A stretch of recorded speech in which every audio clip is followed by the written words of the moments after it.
This is Kurt DeVille with Counterpunch Boxing News, and I am once again live for the late night chat. I have attempted to share with every particular outcome and social media, except for Instagram. I should have tried that, but doing a little mad scientist work here and getting everything fresh. All right. When you guys come in, hit that like button, please. King Grayson in the building. What's up, brother? Counterpunch to you. Let's see who is simply up tonight. You know,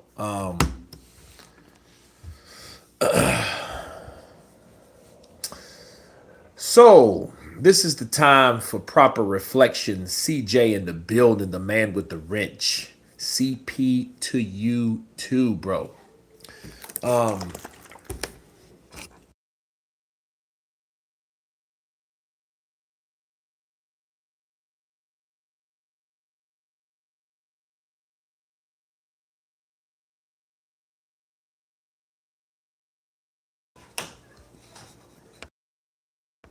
There we go. Carlos, what's up, brother? Counterpunch to you. Waco in the building, man. You know what? I didn't go through Waco as of yet, but I will be going through there soon, man. I need one of those burgers, man. I need one of those big triple meat burgers with the egg on it, with onions and mushrooms. Yeah, man. Michael Forde or Ford, right? Counterpunch to you. We got to talk about, because I've been reading a lot of comments, and this is the official reflection video. I wanted to do it early in the day. I just got busy doing other stuff naturally. Jack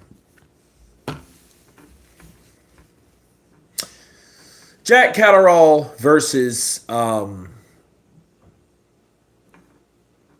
what's my boy's name? Damn, why Sebastian wanted to pop in there, but it's not Sebastian. Catterall versus somebody help me out here. Barbosa, Arnold Barbosa, Champy, appreciate you. Appreciate the jump start. Arnoldo, he actually did a good job, man, and I got to take my hat off to him. He went to a foreign land. He wasn't on American soil. And believe it or not, it's crazy because I'm more disappointed in Jack Catterall, because Jack Catterall has already been in a position that you can't have any close fights, or you can't afford to have mediocre performances. You're not a cash cow. He was that selected, pushed, promoted fighter, though. So I think he thought that it was safe to say, hey, all I got to do is show up and show out. And he showed up, but he didn't quite show out. You know what I mean? You can't go into a fighting bout with someone that's game, someone that's undefeated on paper, someone that has other fights similar to that. And don't get me wrong. I mean, Arnold Barbosa, he's a good fighter. He's a good fighter and all. But I tell you, he's not what people think he is. Arnold Barbosa is a good fighter, but Arnold Barbosa has help. He has help. If you look at Arnold Barbosa's last few fights, okay, he fought a guy named, let's see, Box Rec. Boom, here we go. Sean McComb. I don't know why I keep forgetting that name. Sean McComb outpointed him, outlanded him the whole time. Tony Lyons, yo, it's 6:05, and I effing crashed out in my recliner, and my boys crashed on the sofa, LOL. First time that's ever happened. Jack should have pushed the fight. He's not the big draw to fight the way that he did.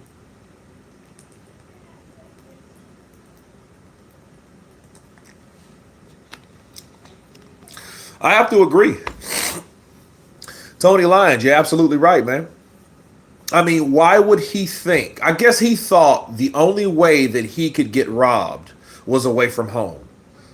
And I think he should have learned a lesson. I know he was pissed. I know he walked out of the ring kind of mad or whatever, disappointed. But at the same time, what are you going to do? What are you going to do? You know? But I think he's learning. This is the second time that he's lost a decision that maybe he shouldn't have lost. But then here's the thing, that wasn't a robbery. That wasn't a robbery at all. That Sean McComb, that was a robbery. They robbed Sean. Sean was an Irish fighter that came over from Ireland. I don't even know if it was short notice or not. Doesn't matter. He won that fight. He outboxed Barbosa. Barbosa couldn't get any momentum going. Round after round after round after round. He tried to get more aggressive, but there is a difference between effective aggressiveness and ineffective aggressiveness. So the more aggressive he tried to be, the more inaggressive it came off. Because it just looked like he was just trying to do more. But what he was trying to do more of wasn't working. It just wasn't. It wasn't working at all. So Barbosa, still, he was trying to throw those shots and overextend the right hand, wasn't landing. Sean McComb was in there, bat, bat, bat, bat, just using the ring, boxing this kid, and they still give it to him. I thought it was a draw, to be honest. My thing is, I don't know about a draw. I mean, I would have been happy with a draw. I would have been. And then they could have done it again. And here's the thing. This is an eliminator, which makes it bad. And it makes it bad on the IBF end because now that particular person gets to fight Teofimo Lopez on the WBO. It's actually the WBO. The WBO end. So they get a lineal. Arnold Barbosa gets a lineal opportunity off a mediocre win. But that's boxing. Not unhappy with the decision. But it's not like Jack ain't got that fight in him, because he does. He can scrap and really get stuck in it if he wants to. But he thought he could coast to a win. Hopefully now he knows to push it. Yeah. He should know. Dragon Man, don't eat me, Unk. I try not to, Dragon Man. That's if T.O. wants to fight. I don't know what T.O. wants to do, man. T.O. talks a lot nowadays. Let's look at T.O.'s stuff, man. Because T.O. is a guy that, I seen him at the Ring magazine. He's... T.O. is just T.O., man. I mean, really, to be honest with you guys, T.O. ain't been right since he beat Lomachenko. And then he got weirder when he got beat by Kambosos. And it was just after that, he was he wasn't the same fighter. And then he got really weird. And I think I know what that's about. When he fought Sandor Martin, and they called him Hot Mike Sand, and you questioning, hey, do I still got it, yo? Do I still have it? Am I still meant for this? And I give him a pass on that, because I think he was going through personal problems with his girl or ex-girl or whatever she was, ex-wife. He just has a young child. I think that child's still young, to be fair, So it is what it is.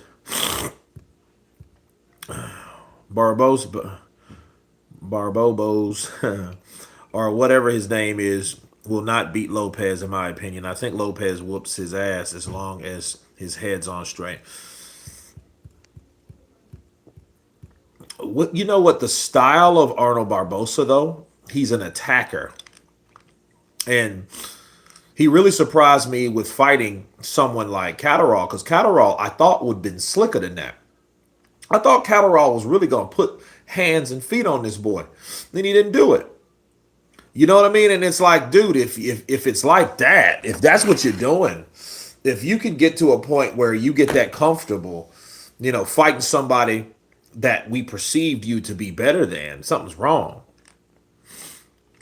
Kurt, where did you hear that AJ changed his trainer? Let's see. It was. It was. Let's see.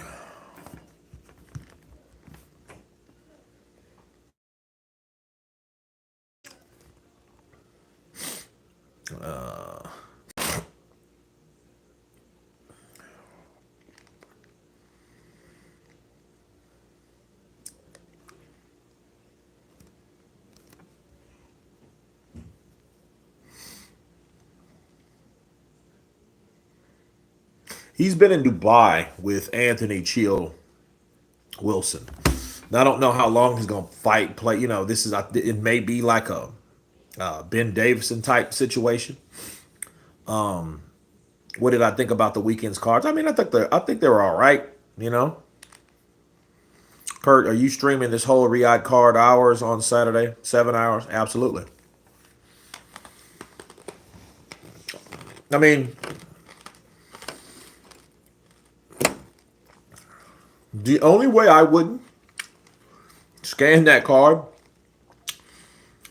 is I'm in the hospital or I'm dead. I mean, who wouldn't? I mean, that's the biggest card. That is the biggest card. So that being said, it's like that's gonna be the biggest card, at least this quarter, because we got Canelo Crawford coming in September. That may be bigger, but I don't even think that's bigger than this because this is so much. Canelo is going to find a way to throw that shit on pay-per-view here. And it's going to be a lot higher than people think it's going to be. It might be about 50, 59.99 for Canelo, you know.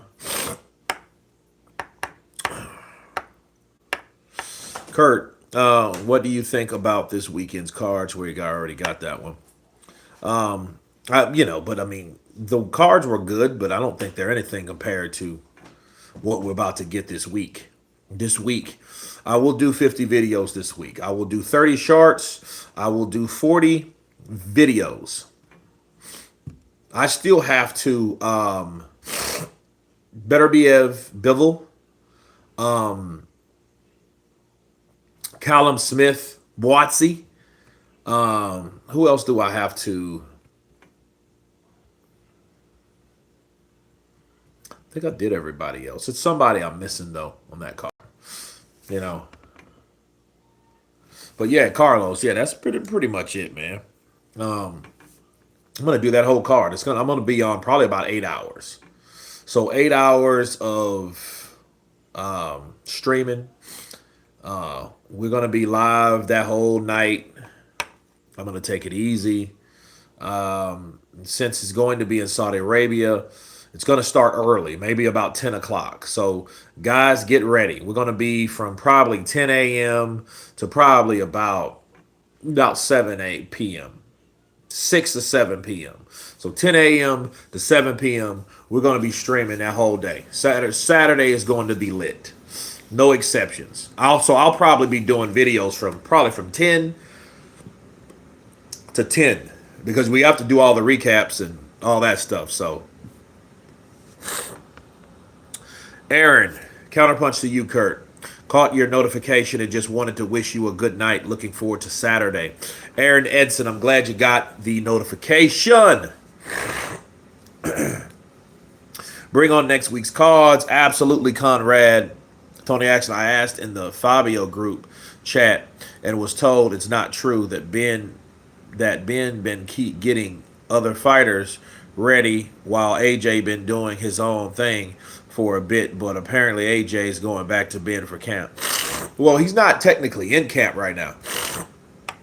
So I think that being said, keep in mind, people, okay, I want people to understand this, that AJ wasn't officially with Ben either.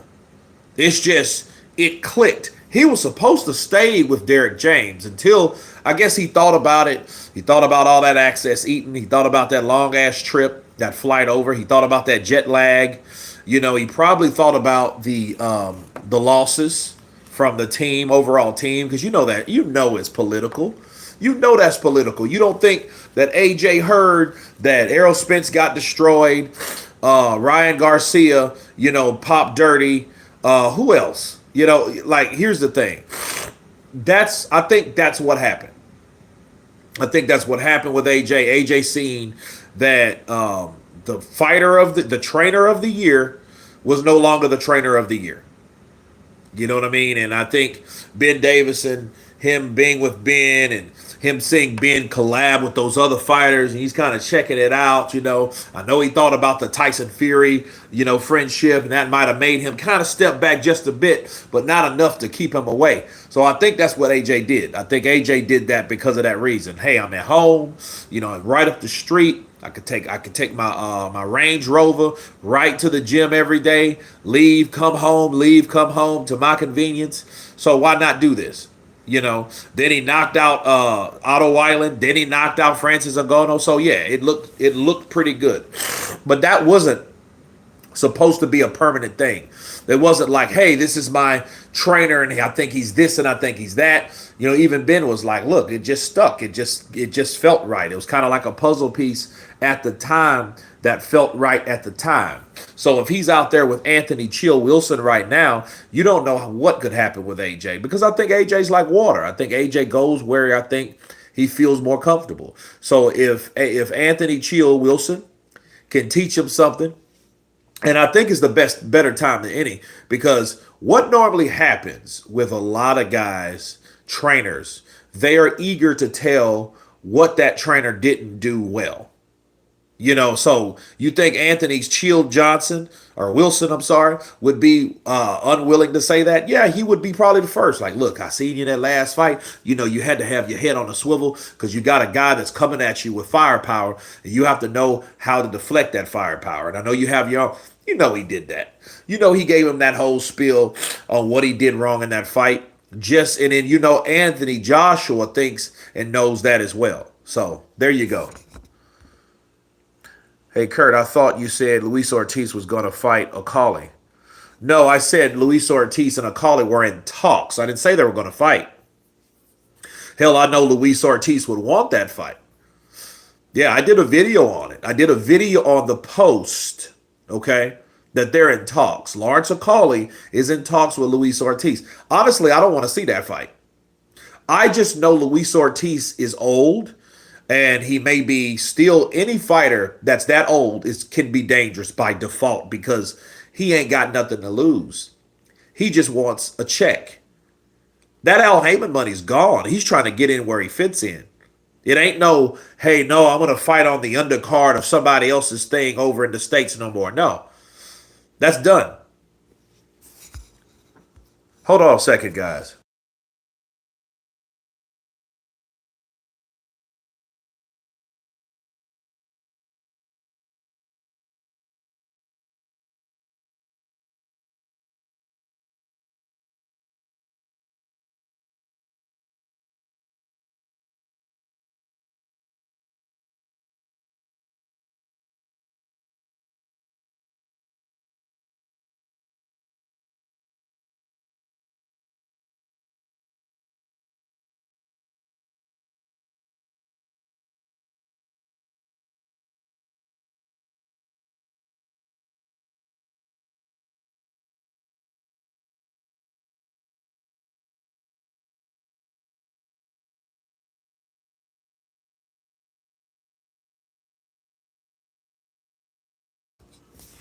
Ortiz needs to go home and stay home. Now, I don't think he has a choice, to be honest with you, man.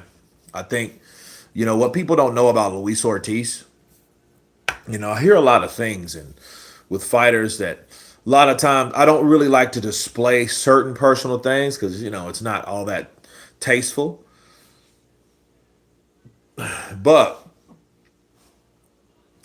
Luis Ortiz's child is in a worser condition than Deontay's kid with spinal bifida. Okay, Wilder's kid has spinal bifida, is suffering from that. Luis Ortiz's child is suffering from some skin disease, and I think she needs constant treatment. And I don't know if Al is helping with that or not. I'm not sure, but I know Luis Ortiz is the man of the house, and he's there to pay for the bills. Since he's there to pay for the bills, those bills keep coming because his child still needs treatment. So you know how that goes.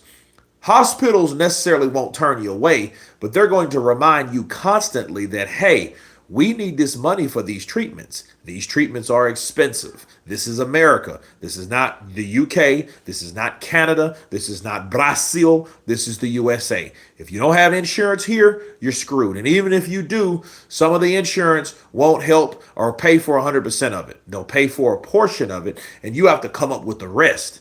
Okay, and I think that's what Luis Ortiz is doing. I know that's what he's doing. So him fighting all down in Colombia and stuff like that, that was his last actual fight, was in Colombia. And you know that money, whatever was left, because he had to pay the trainer, he had to pay the promoter, probably had to pay the advisor, had to pay the damn taxes. Then he kept the rest, and whatever the rest was, he had to send to the damn hospitals. So, bro, you guys have to understand that fight purses are fight purses. They're almost like residuals. You know, everyone's saying, oh, well, I'm an actor and a stunt man. I've been in over 60 projects. Sure. But understand something. We get residuals. Residuals only get smaller over time. They only get smaller. And then guess what? You get taxes that come out of them. You know, same thing with fight purses. And if the fight purse is only a certain amount, you can only take for what you made. But understand, something is being taken from that. So Luis Ortiz is probably honestly about 52, 53. He may be Shannon the Cannon's age. He may be about probably Roy Jones Jr.'s age, because you know Spencer Farron, my guy, the knowledge said that Lennox Lewis, he used to spar with Lennox Lewis. So if he used to spar with Lennox Lewis when Lennox Lewis was fighting, you know how long ago that was? Bro, it's 2025. Lennox Lewis was a champ, what, 2021, 22? Didn't he retire in like 2023? I'm sorry, 2003, right? Didn't he do that? But ain't Ortiz made enough to be good as surely as he made a few million by name? Tony Lyons, I don't think so. I honestly don't think so. Been watching Parker. He is focused on smashing up Triple D, but I feel Triple D is being overconfident and will be his biggest downfall. Kurt, what's your biggest underdog pick this weekend? Probably Parker beating Dubois. Maybe Bivol beating Beterbiev. You know, if you know, and really, we'll talk about Beterbiev and Bivol here in a second. Let me wrap this up. What is it? Muxtarov, counterpunch to you. Even at 52, he looks good for 52. Yeah, I mean, he stays in shape. He's a gym rat. He's a gym rat. Man, I'm gonna tell y'all the truth, man. I'm gonna start rolling again. This has got this jiu-jitsu place right up the street. You know, I'm gonna start rolling again, so getting my energy back. Scott McQuillan, let's go, champ. Counterpunch to you, Scott. Bivol got our tour all day. No, he looks good. I mean, and how you stay good, how you stay in shape, you stay training, but that's what he has. That's what he has to bank on. That's all this man knows. He don't know nothing else. What is he going to do? Start long sharking for people? That's all he knows is fighting. Even when he wasn't getting paid to fight because he was in Cuba, getting ripped off by communist Cubans. Right? Now, Luis Ortiz was unlike most Cuban fighters. He's now southpaw. That's pretty much a lot of Cubans, but he was very aggressive, a counterpuncher, aggressive, a heavy hooker, straight left. You know, and he comes to take your head off. And he whooped most guys. Let's just be real. He lost to Wilder twice, and he lost to Andy Ruiz. Those are 3 losses. But understand, these are all after 40 years of age. So that means it took you to the twilight ages of your 40s to finally get your ass whooped. Armin, do you think Usyk is an all-time great heavyweight? Thank you. I think he's a Hall of Famer. All-time great. If he has 2 fights left, I think it depends on what he does with these 2 fights. He's very close, if not. I wouldn't argue with anybody if they weren't. I think he, because he didn't start at heavyweight. Tyson Fury called him a middleweight. Why do you think that was? Because he was getting beat by guys like Sean Porter at 168 pounds a long time ago. But, that happened once upon a time. So yeah, look, a guy to do what he did, I'm eager to see what he does in the last two fights because I think more of a challenge is when you don't have your faculties, when you don't have the reflexes, when you don't have as much as you had the year before or the year before that or the year before that, and you know that your energy, your faculties, all that stuff is fleeting. You know that stuff is fleeting. So yeah, then you're still able to beat these dudes with what you have left shows you a lot about that person. That means wisdom. That means the same shit that Zili Zhang's going through right now. That, hey, I can't just go balls to the wall when I hit one of these guys and I know I really rock them to their core, but I know I can't go ham on them because I know I only have a quarter tank of gas left in this big engine of mine. I know that. So I know I have to preserve myself because I know it's only round two. And I just put this dude down, boom, boom. And I know I put him down to the ground, but I know I can't go crazy because he got up too fast. So I might have to coast. That's wisdom. The same thing goes to Alexander Usyk. He's 38 years of age, and I've seen him from, and look, I've still seen him do impressive performances against guys like the two Tyson Fury fights, the Daniel Dubois fight, even the second Joshua fight, to be fair. I've seen him not like the first fight, not like the Chisora fight. Chisora fight, he really had to hang in there, fight in punches and bunches, stick and move, punch in between those looping dangerous shots, heavy shots of Derek Chisora. You've seen him. He was a little leaner. He was a little quicker. He was a little sharper. The AJ fight, he looked very good. He looked better in the first AJ fight than any other fight that I've seen him with in the heavyweight division. Okay, so keep that in mind. So is he an all-time great? I mean, yes, he's an all-time great because he's using what he has left and he knows it's constantly getting lower and lower. He's not as fast and sharp and quick as he was. So, but he's still working with what he has and still getting the job done. So his C game is like most fighters' A game. You see what I'm saying? So yeah, he was A minus probably when he fought Joshua, or even A plus. You could say that. But I'd be damned he wasn't an A plus or A minus when he fought Daniel Dubois. Oh no, he was not. But Usyk will never get the recognition because where he comes from. Nobody even talks about him like they would if someone like Fury or AJ won undisputed. That's true. I mean, here's the deal, and here's the reality of everything. That's like this. There's only so many fighters that people talk about. Let's just be real. Popularity has nothing to do with the talent a lot of the times. A lot of times the talent comes from the fame. Or should I say the recognition comes from the fame, the money that they bring in. See, AJ brought in money. Tyson Fury brought in money. They also brought all that other shit, the fame, the popularity. That was more impactful than the performances. See, guys that popular, guys like AJ, Tyson Fury, all they really had to do was win the damn fight. That's really all they had to do. They didn't really have to go in there and just put on this stellar performance. If they did, it was more of a plus and they get more praise. But at the end of the day, they were already popular before stepping into the ring. We had more stories, people, about Tyson Fury, Anthony Joshua, or even Deontay Wilder. But Deontay Wilder was smart because he attached his name onto those guys, and he actually got 3 fights from Tyson Fury. But other than that, it was AJ was just already AJ. He had that one badass fight with Vladimir Klitschko, and he got one of the most boringest fighters in the business that was actually underrated his damn self, Vladimir Klitschko. He took him on and took him out. And when he did that, people just fell in love with the kid.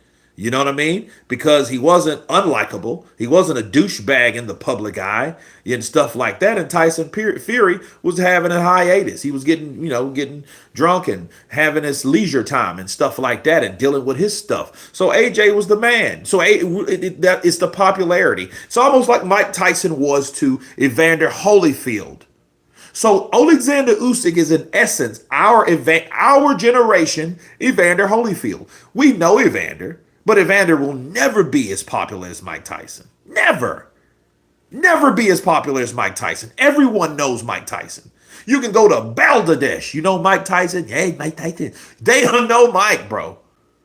You see what I'm saying? It's a difference. But it has nothing to do with overall ability because what happened? Holyfield tapped that ass twice. He beat up Mike Tyson until Tyson had to rip his ear off.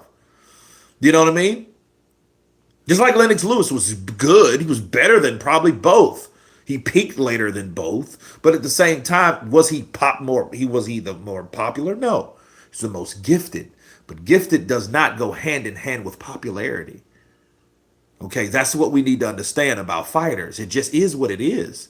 Some people gravitate. Some fighters gravitate to us. Some fighters are like, you know what, I like that cat. You know what I mean? Have me around here wearing AJ shit and stuff like that. There ain't been nobody since Mike Tyson, or Pops, Muhammad Ali, but he was way done by that time. You know what I mean? Actually watching somebody in their prime fight, or like a Roy Jones Jr. Roy Jones kind of was a fusion because he had a little bit of this and that. Because his hands were in everything. He was in movies and music and stuff like that. You know what I mean? But understand, it was what it was with these guys. Popularity doesn't necessarily equate your overall ability. Because there's a lot of people that are very good that won't get the recognition. And it's just unfair, but it's the way it is. Right? So, Schofield versus Shakur, what's your thoughts? We're going to see it. I don't know. I haven't seen enough of Schofield rather, to give you anything. I have to watch him, and I'll probably watch him tonight or tomorrow, because I'm doing the rest of the fight predictions tomorrow. So they're going off. And they'll probably go out later tomorrow or Tuesday morning. But Usyk, okay. All right. Jason Galloway. Hello, Kurt. Jim 82. I always knew Fury was a fraud. Fury's not a fraud. He's not a fraud. He just wasn't as good as he thought he was. But understand, he was popular enough to have a following to give people the perception that he was without actually having to fight to show that he was. Been telling people that for the last 2 years. I've been saying that. I've been telling everyone that would listen that Alexander Usyk would beat Tyson Fury. I've been telling you guys that.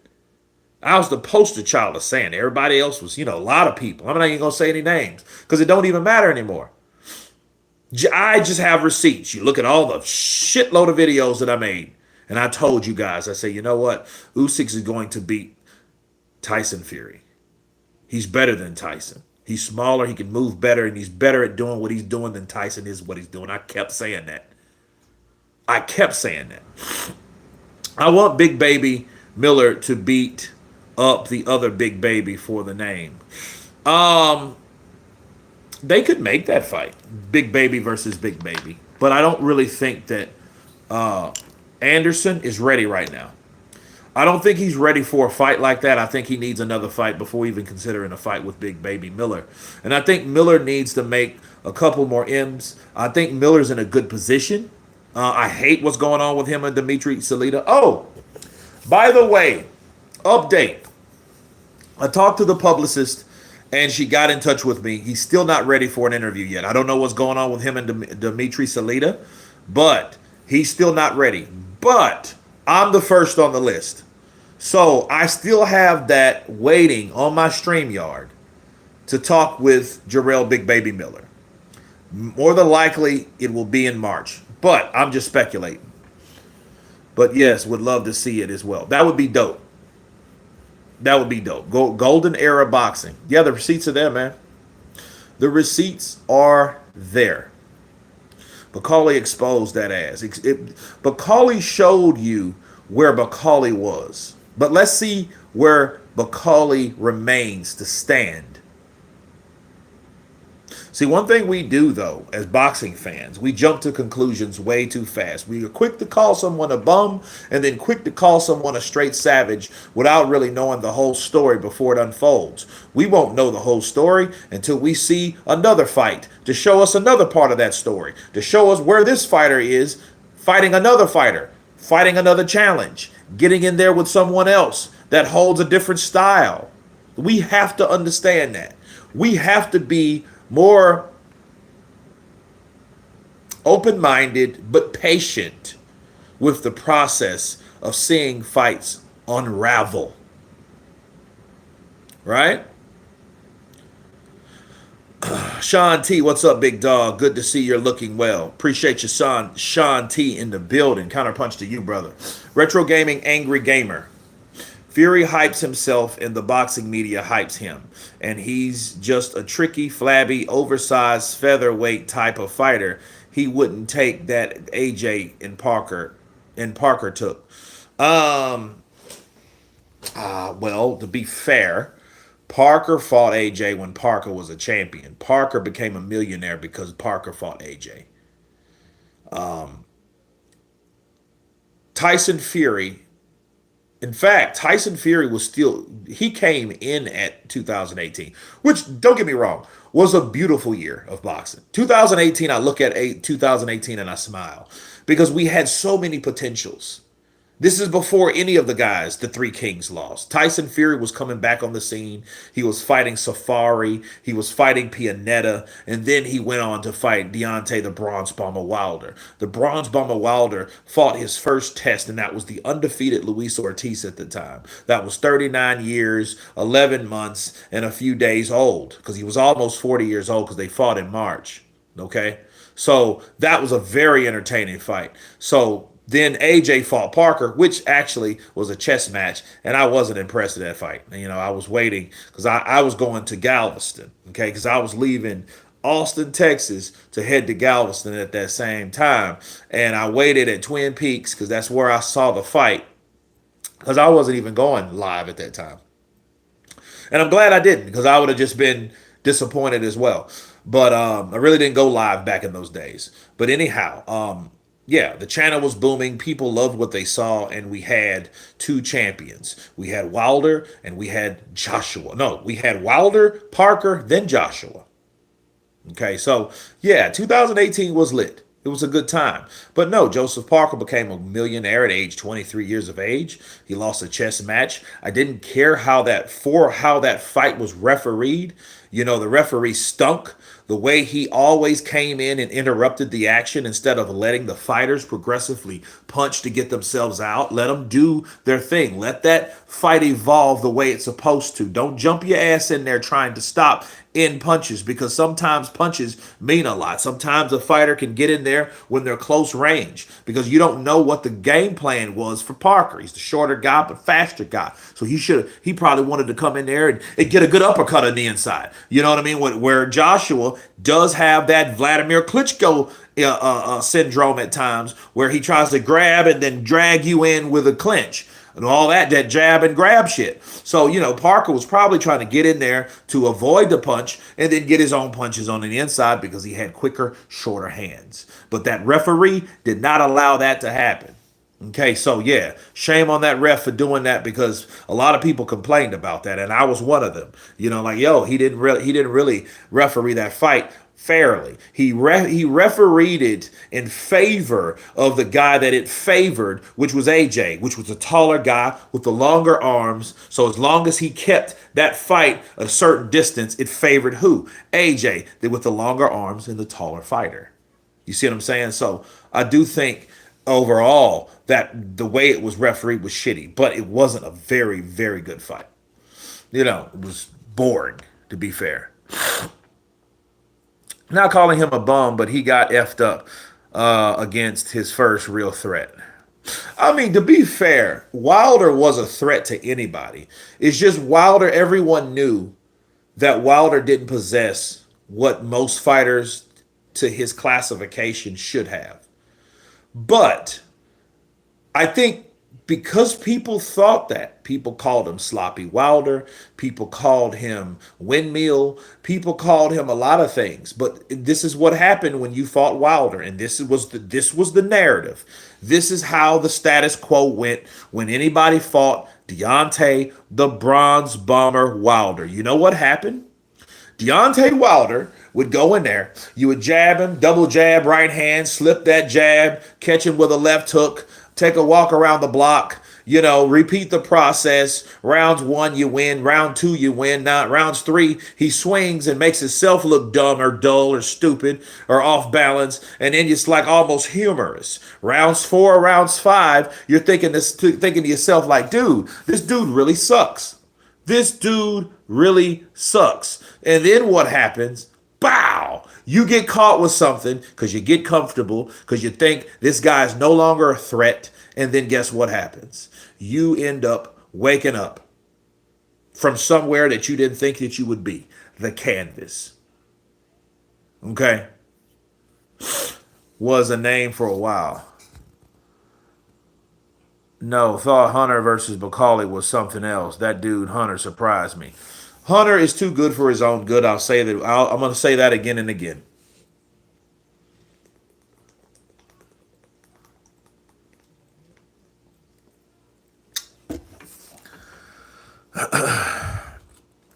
Now that Fury lost to Usyk after insulting him, Fury has ran off sulking. He's a sack. Well, here's the thing. Tyson Fury shouldn't have retired after that. Because you know something? I don't think Tyson Fury would have retired. I know he wouldn't have retired if he would have won the decision. He just thought that he won the decision. But that doesn't mean he should stop. Fury, a boring boxer too, dropped by Francis. Francis Ngannou did drop him.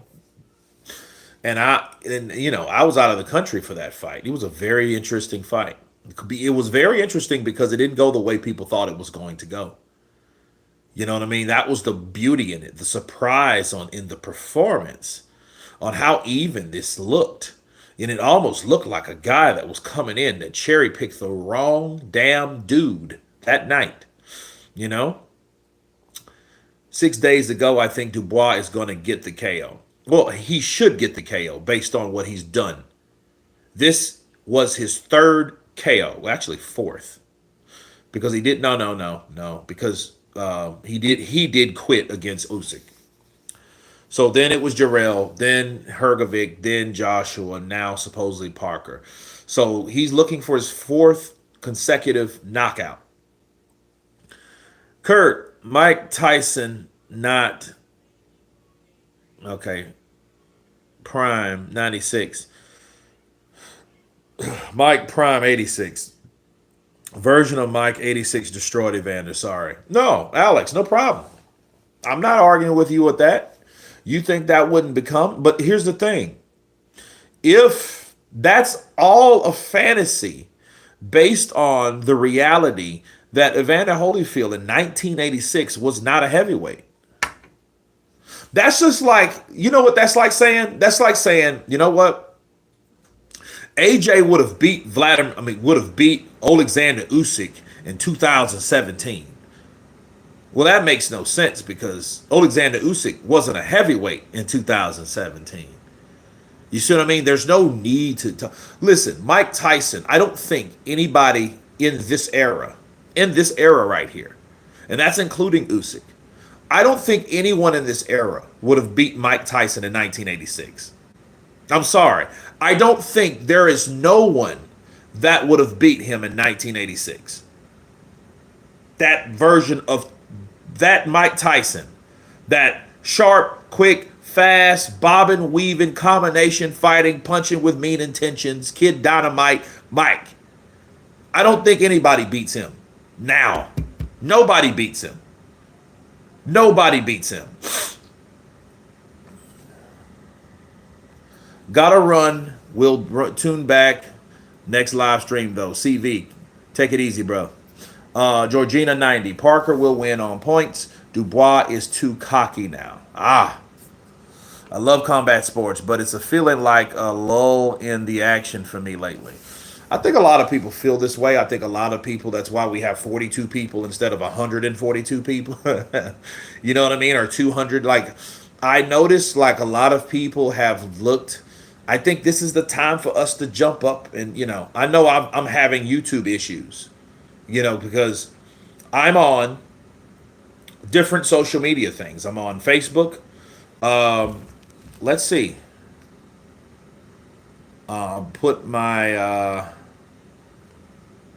Facebook.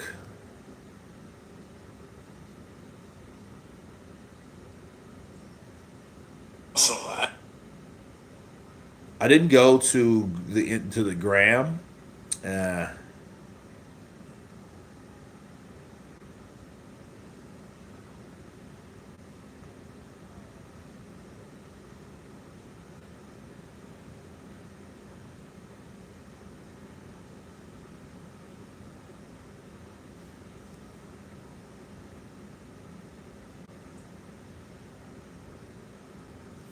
because I don't even know if they do.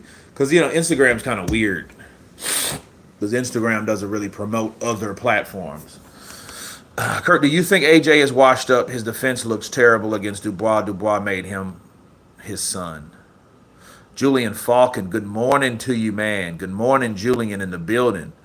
Haven't seen a great fight since Dubois Joshua. I love watching the Usyk fight, but Fury Usyk 2 was boring as f. Pointless rematch.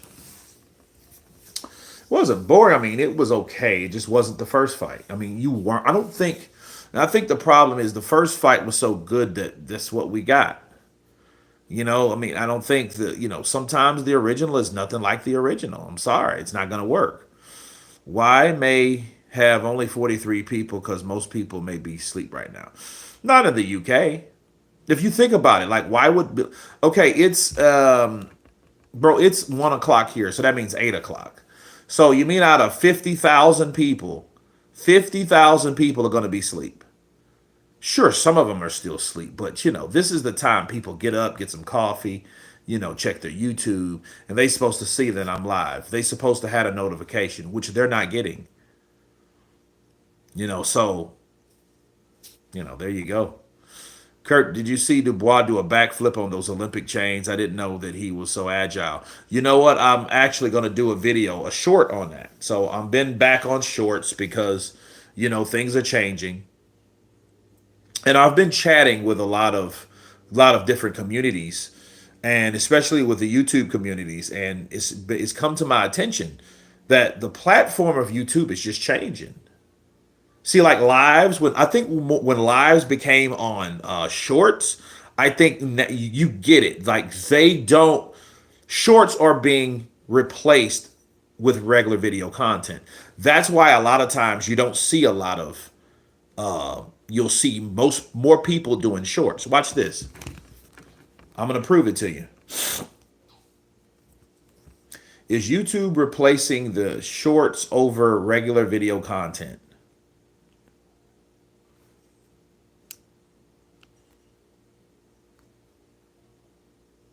See, look, says they are heavily promoting the shorts format, pushing creators to produce more short form content along their longer videos, as it is seen as way to attract a wider audience and compete with platforms like TikTok. However, long form content still holds a significant place on the YouTube for in-depth information and longer narratives. Okay. So, there you go. Yeah, he did a backflip, bro. Yeah, he did surprise me with that. But I do have a short coming with that today. I do shorts. I'm surprised I've gotten the views that I've gotten so far. Well, here's the thing. They're pushing more shorts now. Shorts because they know people have been gravitating to TikTok and all that stuff. So especially if TikTok it gets deleted, which I don't think it's going to be deleted, but it did for a while. And when it did, people lost their mind. People were like, oh, God, what are we going to do? you know? Parker needed more gas tank because Daniel destroyed Crazy Puncher.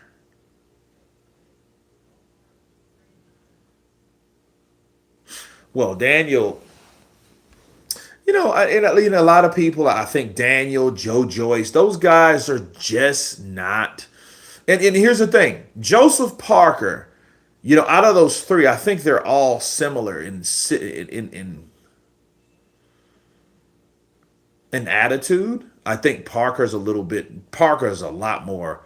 He has that island rhythm. He likes to sing and stuff like that. And I just seen him in some stuff. I was very, he does those video dubs, which is very impressive.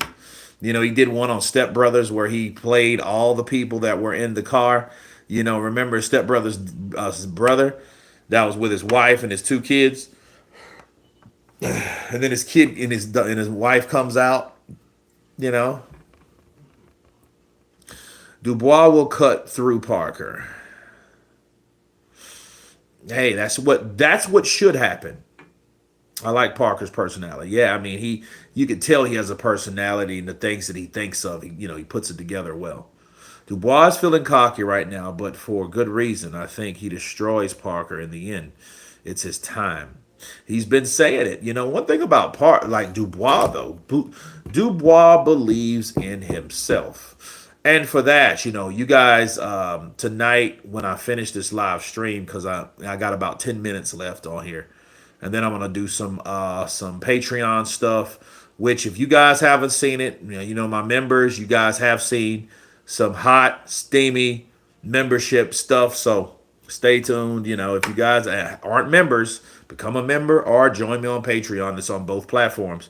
And it's a lot of stuff that I talk about there that I don't talk about on regular YouTube. So, for the guys and the peeps that are members, join, and then you will see and know what's going on with that, especially with Daniel Dubois. And I have another video to post tonight. What do you think about the man in the future? Will be the man in the future.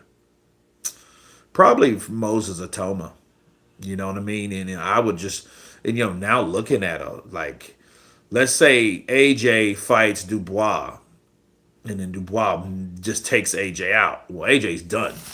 And people know that. Like, if you can't handle Daniel Dubois, there's no reason for you to be around. You've made all this money. Your time has came and went, and we've just witnessed it. We've witnessed you knock out Klitschko. Wow. 7 years ago, 8 years ago now. We've witnessed that. That was 8 years ago. So we're looking at damn near a decade ago. You took out Vladimir Klitschko. You know what I'm saying? J. Roos Theory in the building. What's up, brother? Counterpunch to you. And you have a guy that's went in through his ups and downs, took his first loss, came back from his first loss, won again, then lost again, then again to one of the guys that nobody's seen being one of the greatest of this generation, heavyweight, pound for pound fighter. Alexander Usyk. But then AJ, we've seen him with with the endorsements, with the promotions, with the overall popularity and the things that he's able to do. AJ's done fine. AJ brought back British boxing. AJ made it cool to follow British boxing. Do you think guys like Radio Raheem here, do you think he really gave a shit about the UK like that? No. Not back in the day, he wasn't. He didn't. No. Guys like AJ made that popular. Anthony Joshua made British boxing popular, heavyweight British boxing popular. With those big stadium fights. Nobody did that shit there. Even Lennox Lewis. Lennox Lewis thought you had to go somewhere else to become big just to go back to get some homage or some respect. And that's bullshit. He just wasn't popular enough. And that's the raw truth with Lennox Lewis. He could probably knock your brains out. He'd probably beat AJ in a fight if they were fighting prime for prime, maybe. More than likely. But he just wasn't that star. And I think that kind of bothered Lennox, but it's the truth. Lennox wasn't that dude. He wasn't the prodigal son. He wasn't that guy that brought British boxing to a golden era. He didn't do it. People came over to fight AJ. Now, AJ, if AJ was going to make a proper comeback, he would come to the States. Exactly. You're just not that guy, pal. You know, they're not really into you. When the Mexican beat AJ, ZL lost all hope in AJ. I don't know who is ZL. Who is ZL? AJ, like Wilder, has aged out, period. Who will be pound for pound number one in 3 years? I have no idea. If they give some of these Cubans the opportunity, maybe one of them. Maybe one of them.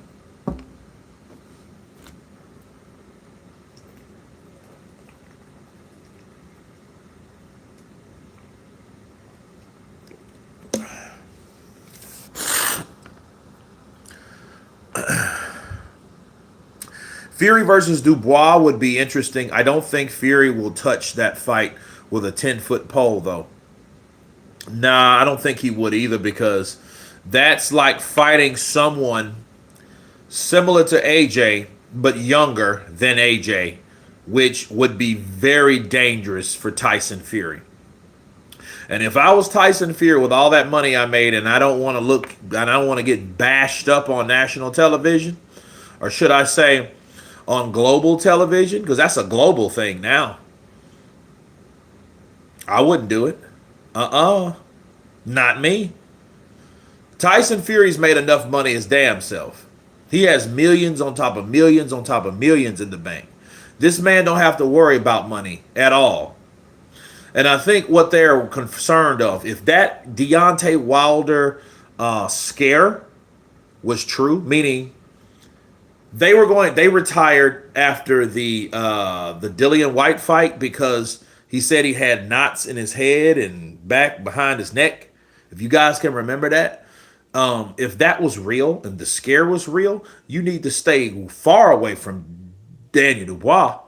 Because if you got hurt or you got damaged and you have residual damage from Wilder fight or those fights with Wilder, you don't need to go nowhere near Daniel Dubois, because Daniel Dubois is going to put more insult to that injury if that's what it was. Think about what I'm saying. If he thought that Deontay the Bronze Bomber Wilder, gave him these type of injuries that had him swelling in knots that were forming and accumulating behind his back of his skull and neck, do you think he would want to go in there with someone young, strong, and possibly hit just as hard as Deontay the Bronze Bomber Wilder, but he's doing it in combinations? Hell no. Hell no. I wouldn't do that. I don't know, Kurt. I went to 4 Lennox Lewis fights. They were all packed with Brits who flew over. I mean, no. What I mean is, British, you guys understand, British, they support each other. I'm not saying that British fans don't support it. I mean, you look at Ricky Hatton, you look at Princess Ahmed, you look at Lennox Lewis, you look at Anthony Joshua when he came over that one time, once upon a time in America. But I'm not saying they don't support. What I'm saying is they, like, Lennox didn't go there and like fill out stadiums there. Most of his shit was here because he felt he needed to come to America because that was his model. And then really honestly, that's the old school model. AJ revolutionized that shit, going somewhere else. You know what I mean? Well, actually staying at home and then going somewhere else, and then going somewhere else because he went to that Saudi Arabia platform and really set that off. Fury's probably going to fight Mahmoud Char or something next. He owed Mahmoud Char,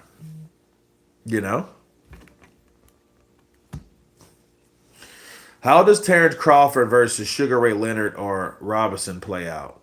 Pretty sure both Rays win, but damn, what a fight. Sugar Ray Leonard or Robinson. Both of those guys are bigger than Terrence Crawford. Taller rather, Sugar Ray Robinson, he's a different animal, and I don't. You know what? I don't even really think it's fair. Well, you got two fighters that fought over 40 years ago. Sugar Ray Leonard fought in the 80s. He fought in 15-round fights. Sugar Ray Robinson fought in 20-round plus fights. I don't think it's fair to those people because we nowadays, if they fought now, it'd only be a 12-round fight to see what could accumulate. Yeah, I don't know. I don't know. I have no idea.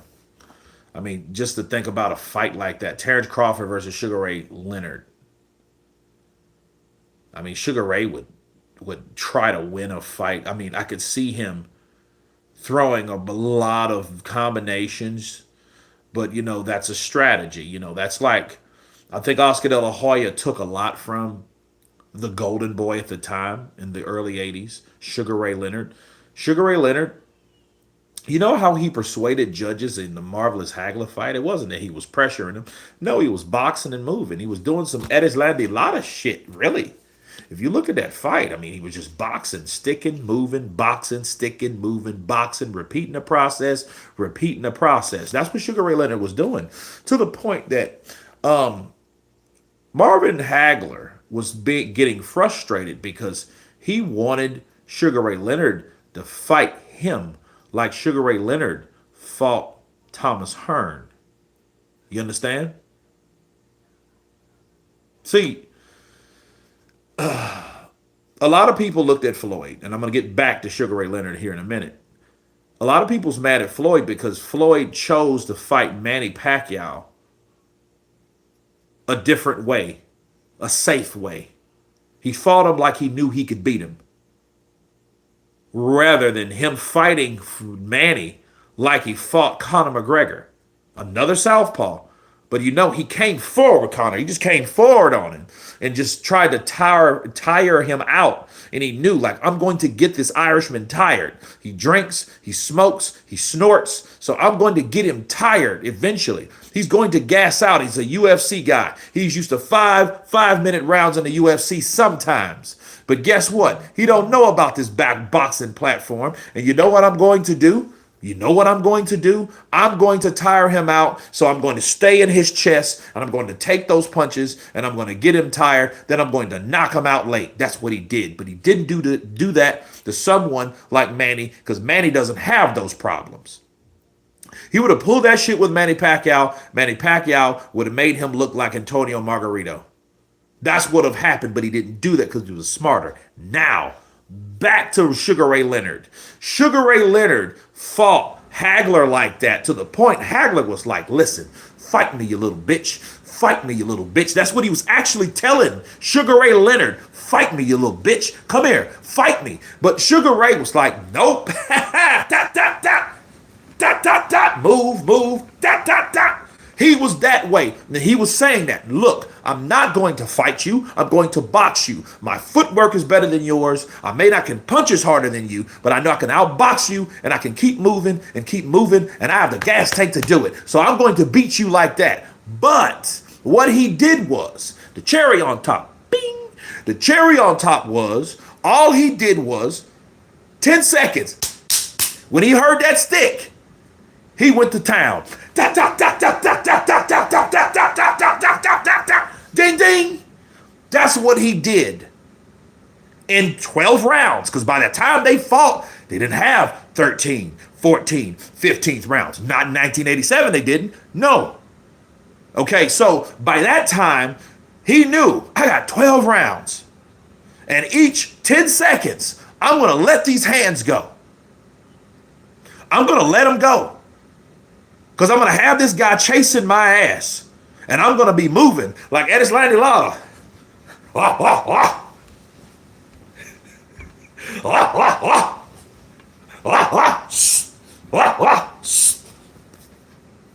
Right? That's what he did. But as soon as he heard that, he let him loose. That's how he beat the monster, Marvelous Hagler. Fight Sports Talk. Big up. Fight Sports Talk in the building. I heard rumors Fury's return fight will be in Ghana rematch in Riyadh. I think he'll take that fight. I think he'll take that fight. But Leonard is smarter than that to go into a firefight with Hagler. Of course he is. That's why he didn't do it. He knew that. He admitted that. Listen. Look. Leonard knew I'm not going to beat this guy fighting him the way he wants me to fight him. So many people, including fans, want fighters to be stupid enough to fight guys like it's some kind of macho thing. No, it's not. Boxing is a mind game. It ain't a balls thing. You can try that shit if you want to. You know what? Let me give you an example. Let me give you guys an example of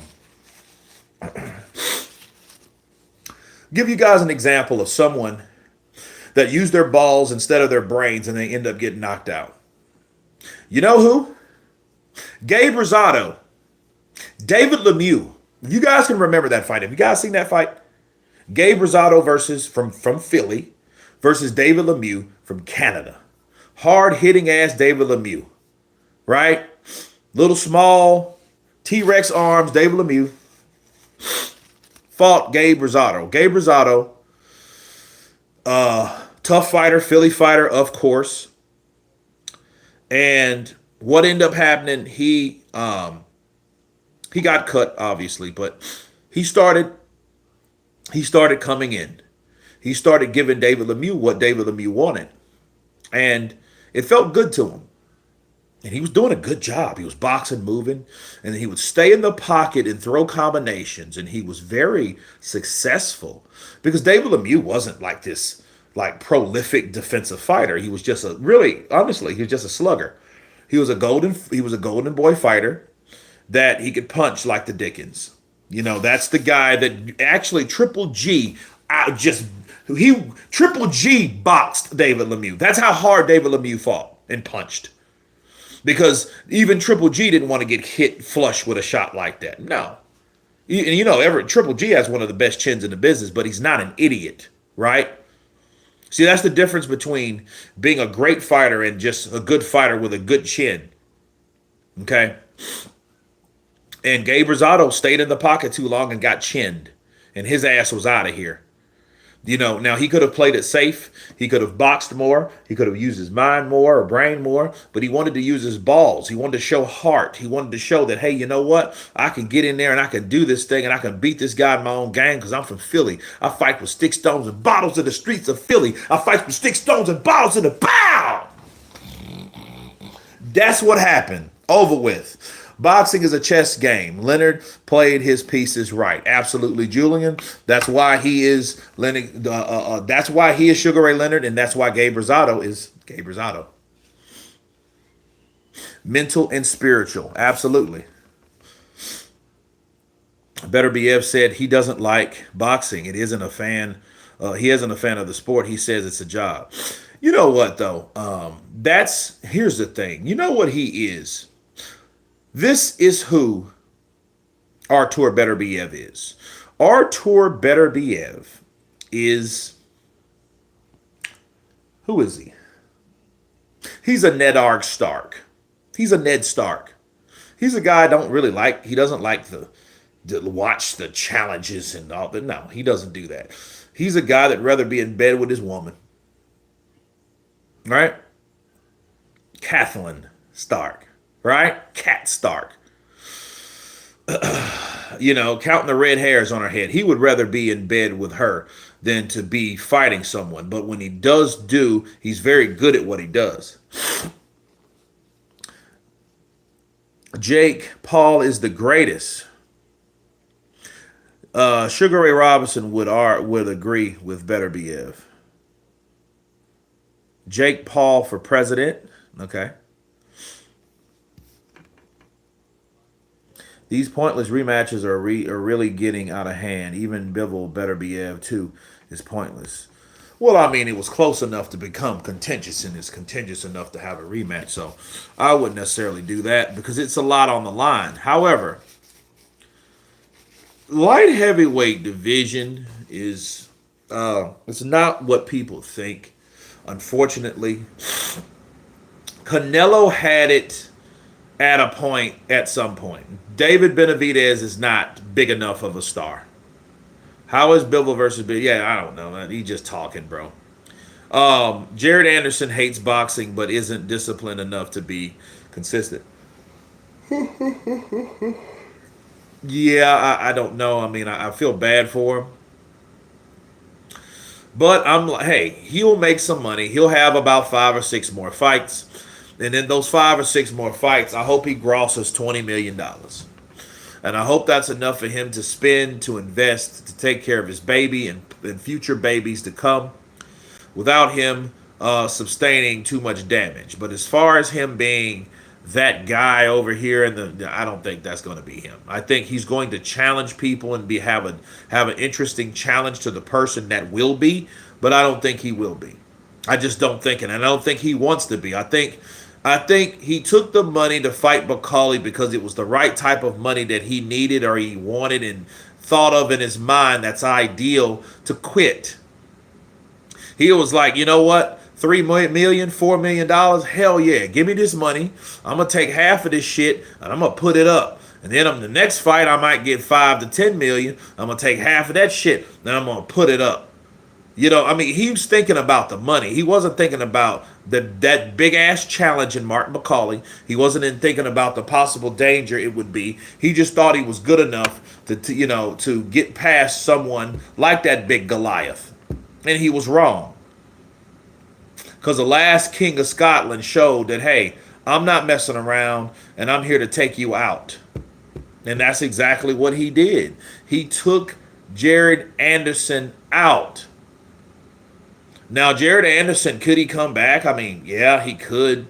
But if he's only doing it because of money, I don't think that we will see that pure, driven, desired guy in Jared Anderson. I just don't think that.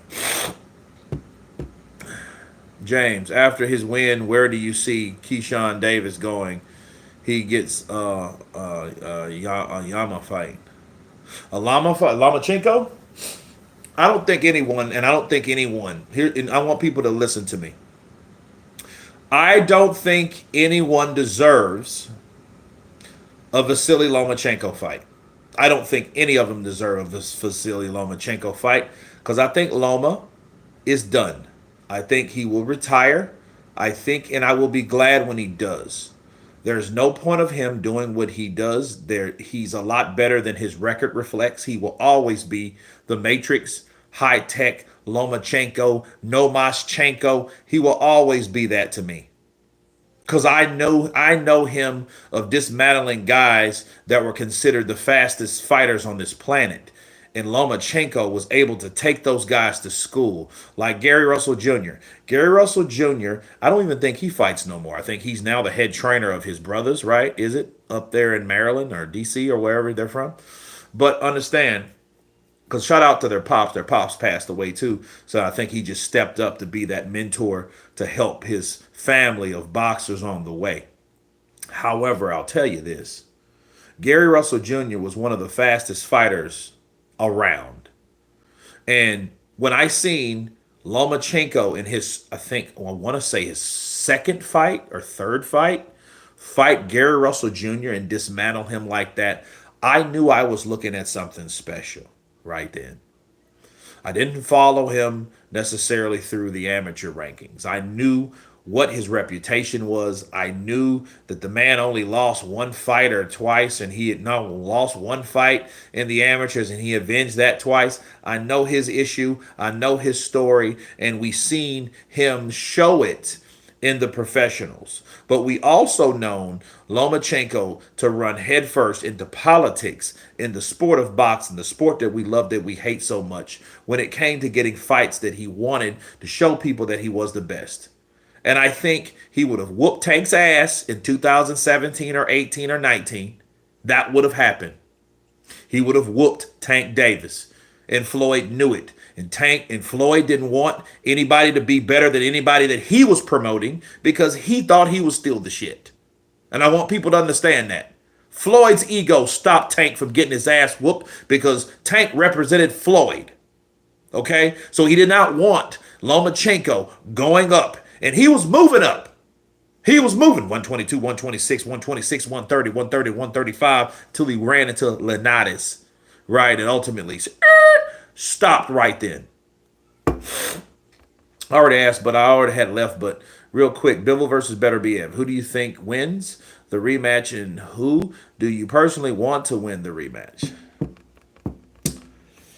Well, I know Bivol has already beat Canelo. So I think, honestly, Bivol's legacy is already intact. I think Bivol, Canelo can say, I just think Bivol was bigger because he was bigger than Floyd. No, I think Bivol was just better. Now does size have a lot to do with it? Not really. Because he wasn't saying that shit when he knocked out big ass Kovalev, was he? I don't care how drunk and old he was. He was still big. He just wasn't able to hit Bivol like that. You see, it's a whole different thing when you're not able to hit those fighters like normal. But see, Canelo learned what David Benavidez learned. He learned that, hey, I'm not making these guys crumble at 175 versus 168. I'm not making them do that. He couldn't do that to Dmitry Bivol.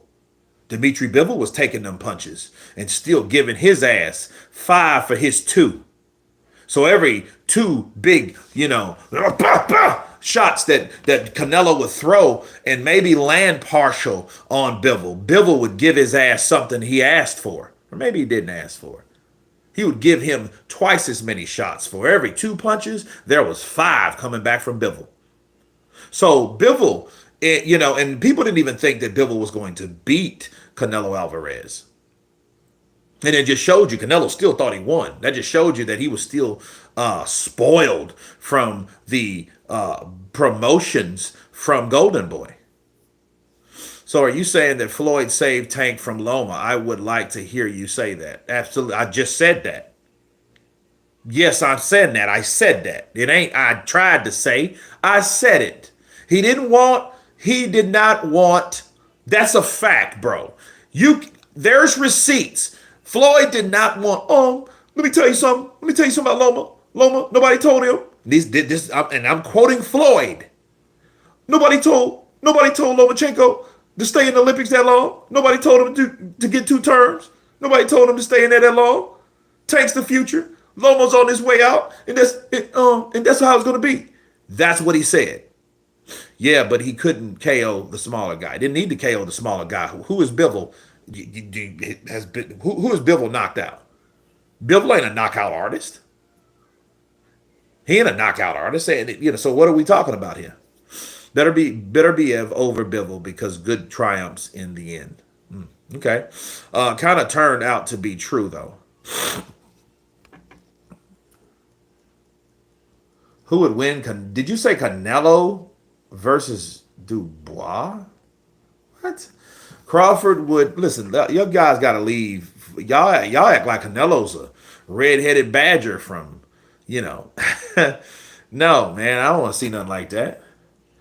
17-18, Tank was acting very hesitant to fight Lomachenko. Absolutely. Same result in the rematch. It'll be a carbon copy of the first fight. Kind of turned out to be true, though. Yeah, Tank didn't want any of that. And see, Floyd, he followed the script that Floyd made him follow. So he had nothing really to say about Loma because Floyd told his ass, listen, you shut up, you keep your mouth shut, you let me promote you, and I'll say, and I will speak for you. Shut up. That's what happened. Okay? Between Floyd and Tank.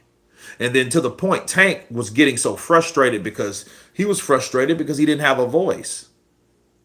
You guys don't remember all them weird subliminal text messages that Tank used to post back in the day? Tank used to post like texts, like he used to post tweets like, yeah, people always want you to do what they want, what they want you to do, and then when it comes to what you want to do, like weird stuff like that. And then the next day he'll snatch it off. I'm thinking like, oh, okay, how chicken shit. Like somebody won't see that and go. When people see stuff like that, people already know. Screenshot that shit because they know chicken shit ass Tank ain't gonna leave it up there for the world to see, so the world can figure out, Tank, what are you talking about? Because what it is, he wanted to get that out, but he didn't want to be responsible or accountable for what he said and posted because he knew people were going to ask him about it. And if like regular people like you and me were going to ask him, he didn't want that pressure. Although he also did not want other people, Fight Hype, Fight Hub, Seconds Out, you know what I mean? Dante's Boxing Nation, they used to be kind of popular back in the day. They didn't want those kind of guys to ask him like, well, what did you mean by this post, Tank? You were saying about this post. Who were you referring to, champ? Tell me about that, champ. He didn't want to hear that, and so he took it off. That's it. Loma would have washed Tank at the time. Yeah, he would have washed him. He would have probably made him quit because Tank was short, but then Tank would have threw punches that he would have missed, and he would have just ate him up. Crawford knocking out Canelo top of the eighth. Ooh, EK Benny in the building with that bold prediction. You heard of any chat of rematch clause for Triple D? All I hear is winner fights Usyk. Surely Frank would have one in there, right? Surely he would. I put 500 in already. That's nice. And those odds are not bad. My boy Showbiz he said he put 30,000 on Canelo. I said, man, brother, you crazy as hell. There is no way I'm putting 30,000 on anything. But I mean, it just shows you though, if you're making money like that, Now, I've lost 30, but shit, on the 21st, I might get 25. You know what I mean? Triple D listens to his dad more than Don Charles. Absolutely. His dad has him under some shite. Triple D Usyk 2 should be fun. It should be, but here's the thing. If Daniel Dubois beats Usyk, how much credit could you really give Daniel Dubois? You're fighting down there because you got a guy that's 38 and the clock is ticking. A fresh 38. But the clock is ticking. You're not going to expect someone to be that, same person over time. Hell, if you let that be Oscar De La Hoya was promoting Daniel Dubois. He would wait him out to 39 years old. Wait till he's 39. Daniel, wait till he's 39. Wait till he's más viejo. Parker is good of a boxer as... Parker is too good of a boxer for Dubois. He'll take Dubois' punches and land more. Either a points decision for Parker or even a knockout for Parker or Dubois. We'll see. I mean, we will see what happens in that fight. I'm looking forward to that fight.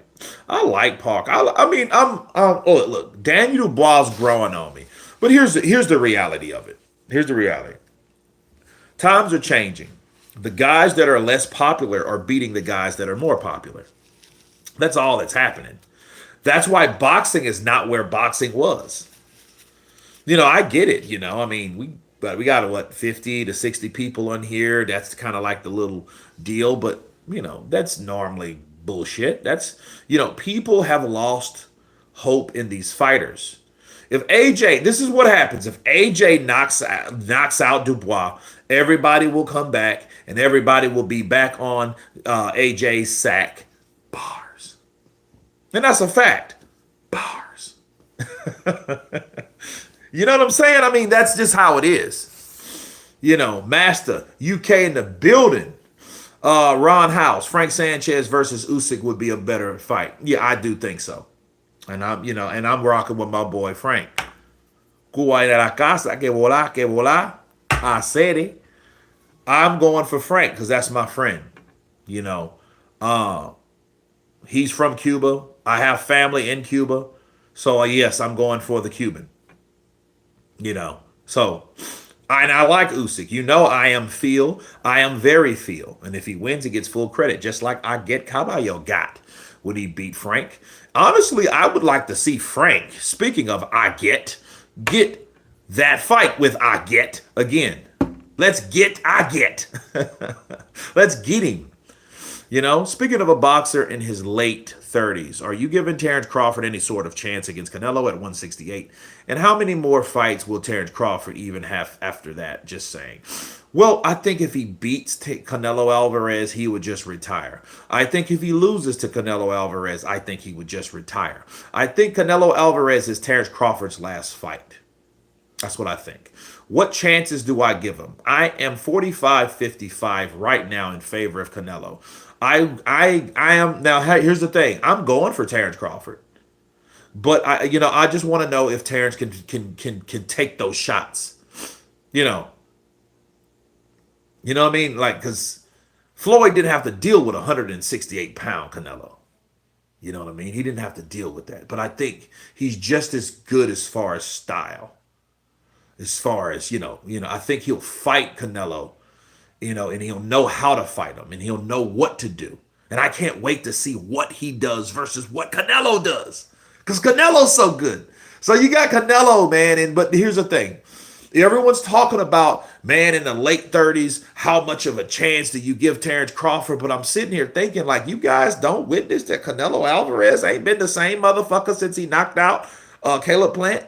He ain't stopped nobody since. He's dropped a couple people, Jaime Munguia, Balanga, sure, even Ryder. He's dropped all three, but he didn't. I don't know if he had the desire or the gas tank or the whatever. I don't think he had that drive, that mentality, that he didn't want to put in the effort to go get him. Even Jermell Charlo, dude, he dropped Jermell Charlo with a cumulative amount of punches. He finally put punches together, and put down, and Jermell was like, hell no, let me pace myself because I don't want this boy to beat me at 168. I'm going to at least survive, right? So that was his whole thing. I'm going to survive against Canelo. I'm not going to get stopped like Caleb Plant. You know what I mean? So, because I know Caleb Plant slapped the shit out of my brother, and he stopped him. So I can't let the guy that slapped the shit out of my brother that got stopped, I can't end up like him. And I think that's what he did.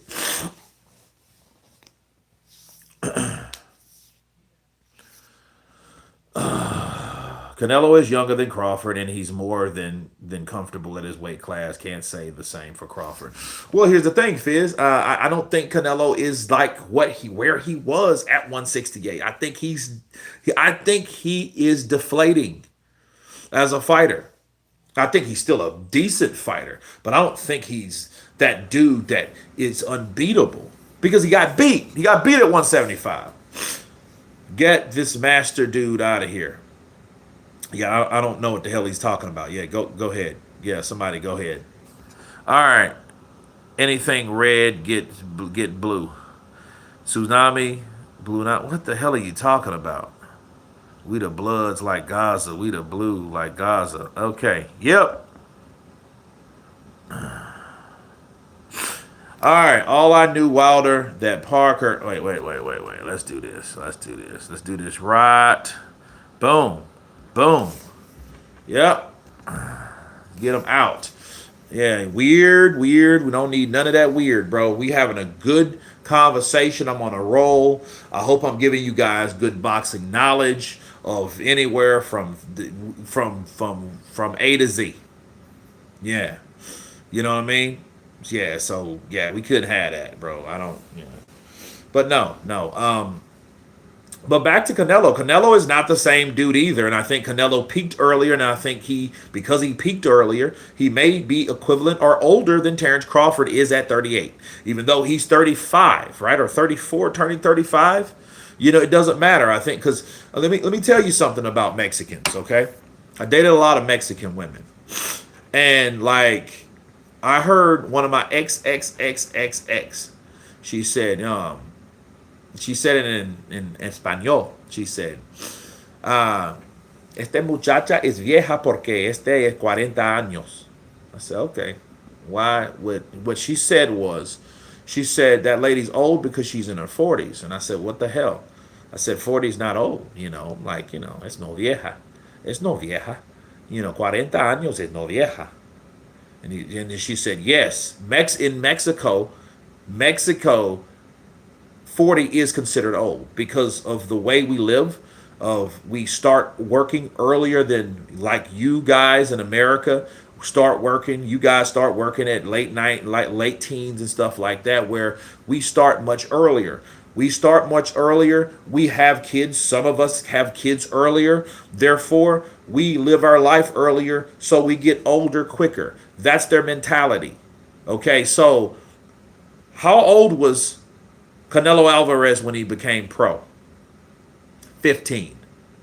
15 to 20, 20 to 30, 30 to 35. That's 20 years. So this man has been a pro for 20 years. And look, you got to give it to him. Loyalty wise, he's a beast. He's been with the Reynosos for 20 years flat and counting.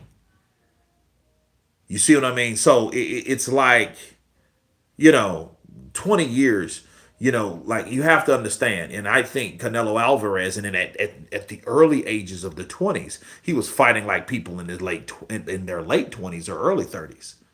You know what I mean? In fact, shout out to John Cinco. He was like, man, you seen that Canelo dude? No, this is John. He kind of sound like Roy Jones, man. You see that Canelo dude? Man, Canelo can fight, man. That dude fight really like somebody that's a lot older. You know what I'm saying? He really young, but he fight like an old dude, like he experienced. So but that lets you know he's peaked earlier, just like Mike Tyson peaked earlier than most fighters, than like Lennox Lewis and Evander Holyfield and Michael Moore and and guys like that. So he peaked a lot earlier. So the Get Caballo stops thing. Oh man. Okay. Mo Bear Hair Daniel. Mo Bear Hair.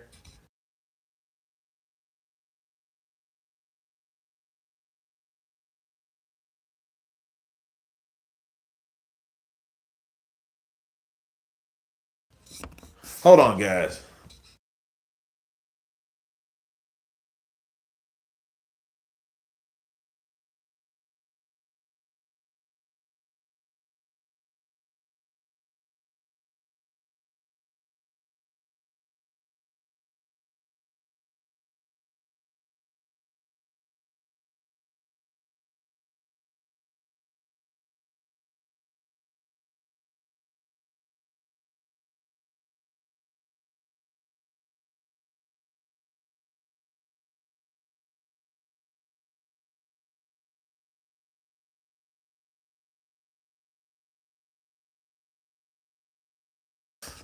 I am very feel. Yeah, commercial break. Yeah, right. Um, but no, I think Canelo has peaked. I think he peaked a long time ago. I think Canelo was a very good fighter. I think he's shown his strengths, his weaknesses. He's shown, possible improvement. And I think him fighting Terrence Crawford will be another challenge because Crawford holds another challenge. Like the guys that gave him the tough challenges before, the Floyds, the Laras, now it's the Crawfords.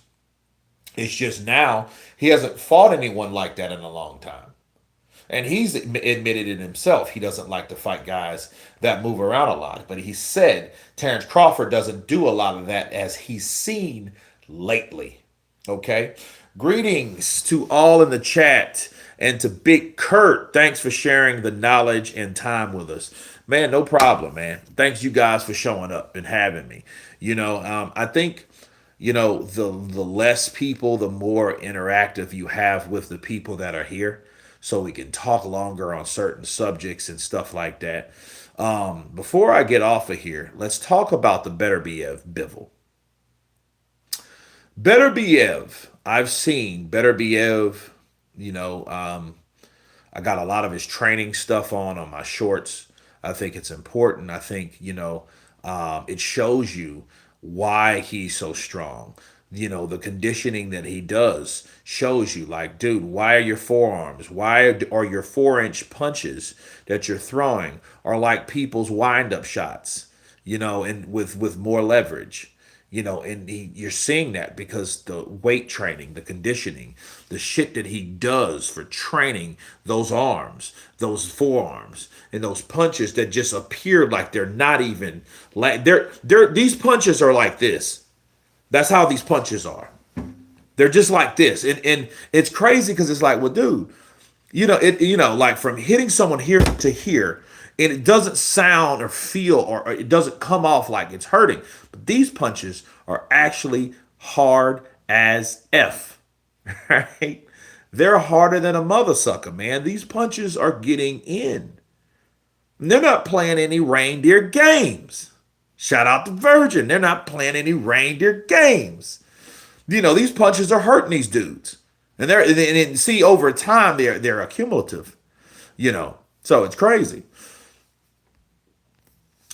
Canelo always fight at the end of the prime and lost the first Triple G fight.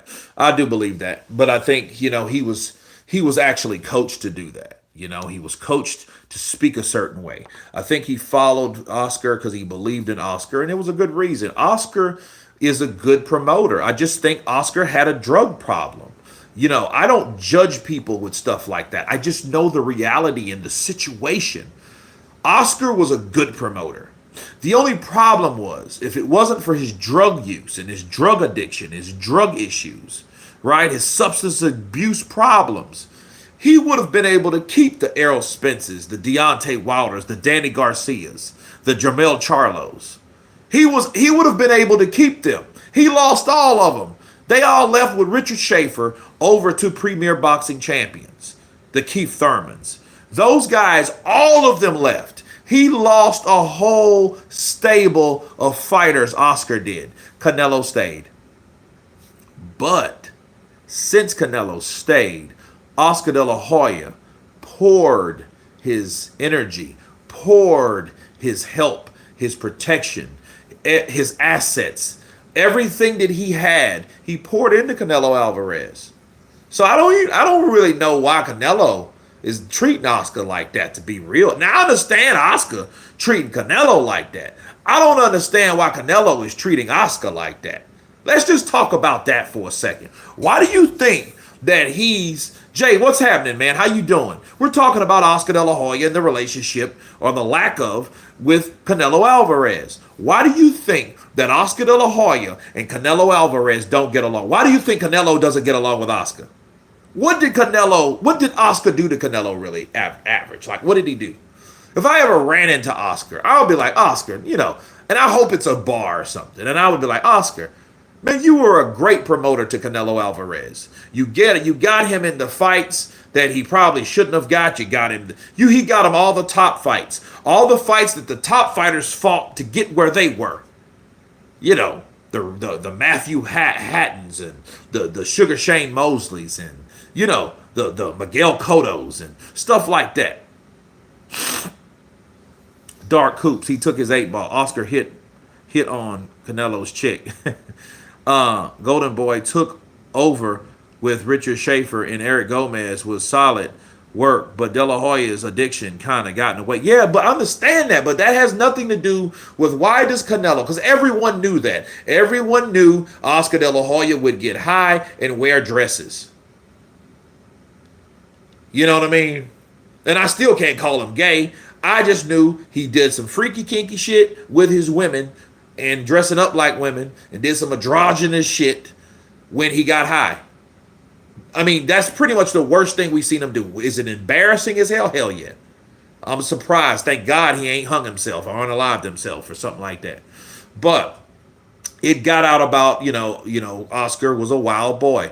But what did that have to do with Canelo Alvarez personally, well, professionally? Because professionally, Canelo already said, well, it's a professional relationship. La relación es professional solamente, es personal, es no el mío. Es no el mío, no hablar con cosas porque es no el mío. Es otra.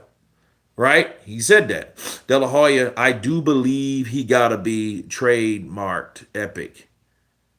Yeah, it's crazy. Oscar De La Hoya or Oscar De La told Canelo, I told you to fight Floyd. Oscar acted zesty. Nah, I don't think they. I mean, the thing is, I think he's. I mean, really, if he was, I don't give a damn. But really, I don't think he is. I think all them kids. Nah, I don't think so. But at the end of the day, though, I mean, what did that have to do with the professional relationship between him and Canelo? And Canelo, and I honestly, I think Canelo just felt, I am Canelo. I'm too big for Oscar. I'm gonna let Oscar do Oscar, and I'm gonna do me. And then when they made him fight, because that DAZN deal was contingent on, to my understanding, it was contingent on him fighting Triple G the third time. But he didn't want to fight Triple G no more. He wanted to do other things. But I don't think that Oscar gave him the full rundown on what was needed or what was required to get all that damn money, because it made everybody rich. Eric Gomez, Oscar De La Hoya, of course, Canelo Alvarez, the Reynosos, everybody that was involved with Canelo got stankin' filthy rich from that one deal. That was more than just two or three people. It was a gang of people. It was a consortium of people. Whoever was involved in that deal got paid. They got paid. So I don't know, man. Oscar even covered for him even after Dirty Secret Taco incident. I always thought that was faulty. And yeah, that was way before Eddie, and Eddie had every bad thing to say about Canelo Alvarez at the time. Oh my, how things change, don't they? Eddie Hearn turned into, I just think he should be banned. I think he should be banned. He's a cheater. He cheat. I think cheats should be banned. And then it went from that to, I'm just a Canelo fanboy. I said, no, you're just, now Canelo's working with you, and now it's cool. I gotta ask this again because it's really important. Are you, man? Get on, man. Come on. Let's go. Let's go, bro. Get on. Boom. All right. You give me 25 million, I might have jumped in there with a prime Wilder. Yeah, I would have jumped in there with a prime Wilder for 25 million. That's different. If me fighting Wilder, wanted to see, somebody wanted to see me fight Wilder that much to pay me 25 mil. Yeah, I'd fight Deontay Wilder. I would get knocked out though. I'll try to knock him out. I'd rather fight him now than back then. Because, Wilder was pretty menacing back then, bro. He had some size on him. He had them skinny ass legs, but the dude had big ass, broad, Chris Tucker shoulders, like the Chris Tucker in, damn, what's the movie? Oh, man, with Jackie Chan. What's the movie with him and Jackie Chan? Man, I forgot, man. It fleeted me. But, I mean, he's a big, tall dude. I know one third of that is going towards Uncle Sam. Yep. Man, it ain't gonna be medical bills because see, they don't know me. I see. I would. I don't know if I know I'm getting paid 25 million. I wouldn't worry about everything. He might rush hour. He look like because Wilder hits you, bro. Wilder would try to knock you out, or not. Wilder would knock you out. You know what I mean? So yeah, I would. Yeah, I'd fight him. Of course, I would. For 25 million, I would. See, I want to fight AJ because AJ knew I could make some money from AJ, but $25 million, hell, Andy Ruiz, Jarrell Miller wasn't gonna get that. Andy didn't get that. So for 25 million, hell yeah, get me in there with him. I'm gonna be a millionaire. I'm about everybody around me gonna come up. Shout out to Jay Roos. Yeah, we gonna kick it. Yeah, man, I'm not playing no games, bro. I'm gonna remember the people that are in my circle. My true warm circle of people are gonna come up with me. We're gonna have podcasts in this piece. Kurt DeVille's Counterpunch Boxing News podcast. Look, yeah, man, I'll fight Wilder. Of course I would. You know what I mean? But the thing is, I would actually try to beat Wilder. Because if you think about it, if you beat Wilder, there's going to be another fight after that. You know what I'm saying? And in that case, if you beat Wilder, Hey, where the other $25 million at? You know what I mean? I don't think I'd want to fight Francis. Francis, you're not gonna knock my face off. No, because Canelo left Oscar over Oscar doing shady stuff behind the scenes.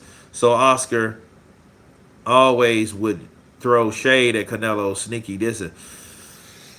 I don't necessarily know exactly what it was, because Oscar was just trying to get him paid, man. I don't think he. I don't see. It wasn't. I don't think that's what it was. I don't know. Wilder got that metallic, naked Skywalker arm. Yeah, you better watch it. You see him lean back, try to time it and slip that left hook. I'm gonna try to knock him out with my left hook. You know, because here's the thing: you hit Wilder, your adrenaline's gonna spike, and that's gonna cause you to do crazy stuff. You should do a giveaway, one of Oscar Thong's unlucky subscriber. Man, who would want something like that? Chicano and Paisa culture are different, so that could have played a part. Maybe, but I don't know. I don't think so because see, Oscar De La Hoya's father, Joel, he's from like Durango. So he like Oscar's people are from Durango, Mexico. So yeah, it ain't like that. Golden Boy has been sus since Mosley left. Yep, you know, I would hang it on my wall. Damn, I would not. But yeah, I'd fight Wilder for $25 million. What? Bro, yeah, man, I'd go away. I wouldn't do any videos. I'd probably just do me videos of me training. But videos of other fighters, no, I won't be the only fighter that had. This is Kurt DeVille with Counterpunch Boxing News. I just ran 5 miles. I'm getting in shape. The fight on the bronze bobber. Let's go. 25 million, baby. Let's get it. Yep. Yeah, man. Dude's tripping, man. Dude's tripping. Go to sleep in the ring and wake up a millionaire. Yeah, I would try to knock out Wilder though. I mean, because it's just a competitive nature with me, and then it's people watching that shit. My dad gonna be watching it, my aunt. You know what I'm saying? Like a lot of people are gonna be watching. The kids are gonna be watching it. I'm not gonna go in there and try not to. I'm not gonna go in there and do a Malik Scott. That's some bitch stuff to me. You know, the Wilder that Parker fought at the same, he lost what took him to the top, his aggression in that right hand. He is more hesitant, and Zhang didn't go for the kill. He thought he had won already, no urgency. Big champ, kick out. No, he's already gone, bro. He's already gone, man. I mean, people get weird around this time. Yeah, 25 million on the line. I'm cycling on and off something. I'm not cycling on and off shit because I'm not going to mess up $25 million for no drug whatsoever. You won't even see caffeine in my system. You'll see water, fruit, vegetables, and meat. That's all you're going to see. That's all you're going to see. I'm not even taking multivitamins because I'm not taking anything that could possibly be tainted based on what they're looking for, based on what could set off a particular positive test. I'm not going to end up like Ryan Garcia or any of those cats that claim that this did this and this did that. Nah, man, I'm not doing that. No. I say that to say that Dubois will come with the heat and GI for the kill. If he hurts Parker, he will be more active than in the last two I mentioned. Okay. No street tacos, Rod. No street tacos. No none of that, man. Malik took a dive like Michael Phelps. Yep, it was the ashwagandha. Okay. I ain't taking that either. I'm not taking anything for a boost, bro. I'm gonna come in about 228 pounds, solid, ripped, ready, and steady. And and I'm ready to do the thing, man. I'm gonna be ready to take them all. I'm ready to fight. I'll be ready to fight. You know, And I'll be so anxious to get that 25 million. You know what I mean? I'm not born no more. What about the Congo heavyweight? No, I ain't fighting. No, nah, he ain't beating the shit out of me. Because see, a guy like that'll hurt you. I'd probably dive against Mark McCauley because Mark McCauley, I know what Wilder is going to throw a jab, throw a right hand, throw a jab, jab, right hand, throw a jab, delay, right hand. He's going to throw something like that. Mark McCauley, you got to worry about chopping uppercuts and fast right hands, and then he'll come up to you and just bam, bam, bam, oh, you know. Yeah, F did Roxford Gardner. Deontay needs to stop taking that. I want to see him come back. Yeah, he does. Al Heyman would pay you $300 a month. Yeah, he probably would pay you $300. Nah, he'd give it to you daily, Jay Roos. I'm gonna give you $300. $300? Man, give me my money, man. I'm gonna give it to you. It's gonna take me 4 years to get it, but you're gonna get it, baby. What? Nah. Two things you got to watch out for is that right hand and that left hook in any order. Left hook, I can handle that left hook. It's that right hand. It's that right hand from Wilder. I'm not worried about his left hook. His left hook, because when you see it coming, But yeah, I would try to be. I would probably. I would fight Wilder. Mark McCauley, I wouldn't. He's too young. Mark McCauley would probably he would chop me down. I ain't gonna end up like Jared Anderson. It's gonna be Jared Anderson then Kurt DeVille. No, bro, no, no. Al Shug Heyman. Yup, Al Shug Heyman. You gonna take. You gonna take. You gonna take this money. This $300. There's another $300 advance. And you're going to take that. Then I'm going to give you the rest of the money daily. Man, what you doing? Hey, daily. Get him out of here. And you be like, dude, this sucks. You can't do nothing with that. You can't do nothing with that, man. You be pissed off. You gotta wait, wait, man. I'm gonna wait 5 days to buy my ticket. Wait another 5 days, buy your ticket. Then wait another 5 days, No, dude, that's no, bro. What are you gonna do? Sell it to me? What the hell is that? I'm gonna get it to send it to you. PayPal. PayPal? What are they taking? So you're not even gonna get 300. You're gonna get $296.14. Congo reminds me of the big George Foreman boxing skills. Yeah, he's gonna chop you alive. He's gonna chop you down. He's gonna pick you apart. Yeah, I don't even have Cash App, bro. I don't even have anything like that. Yeah, that would suck, dude. Even though I know he took that ashwagandha to heal his demons from that Fury trilogy. You know what? I don't even think it was for the Fury trilogy. I think it was more for his woman. I think his woman made him take that. He needed peace, man. He was angry. That might have had something to do with it, though. You may be right. So, you know. So yeah, man. Yeah, Al Heyman would do some, but I think Al, to be fair, Al would give you some thousands. You'd get like 20,000 a day or something. He would give enough for you to shut up. You wouldn't $300. That would, bro, that would suck. Skrilla 50, bro. What's up, man? Counterpunch to you. Skrilla 50 in the building. Nah, man, we're just randomly talking in late night boxing talk and chat. You know. You like UFC or not really? I used to. Not really now.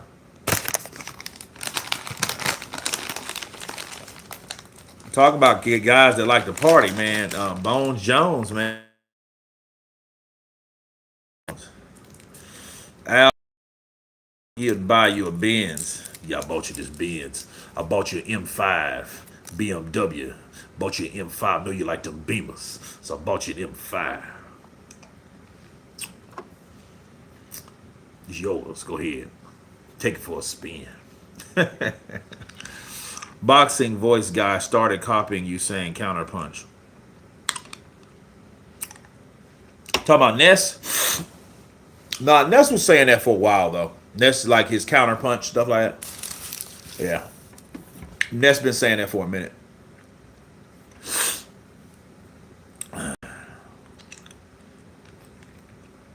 Well, I think Telly pushed him into that ayahuasca. Everyone that's taken it in combat sports is never the same. It took something out of you. It takes something out of you. Uh, yeah, I think he needed something to calm him down because he was always angry and stuff like that. So, got 11 guys behind him telling Kurt, I respect you. Kurt, I like your style. You stay loyal, you will be rewarded. Mm-hmm. Yeah. Yeah, that's what he used to do to Adrian Broner, man. Adrian Broner. Yeah, Adrian Broner was one of those cats, man. Adrian, he liked it because he would spend it all if he gave it to him at one time.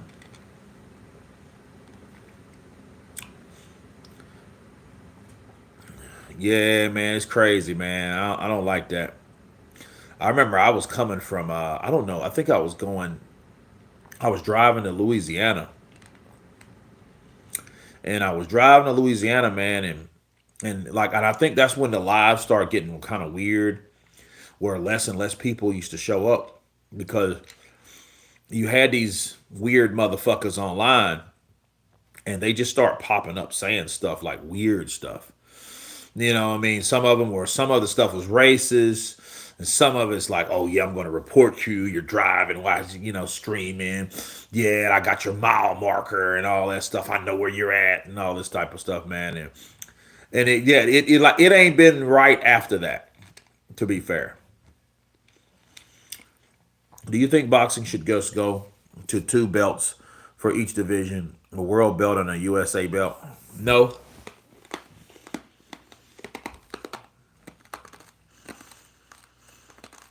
Yeah, they'd be on an allowance. Yep. Bill Haney told Adrian Broner, "Let's put up 25,000 every hour and see who goes broke first."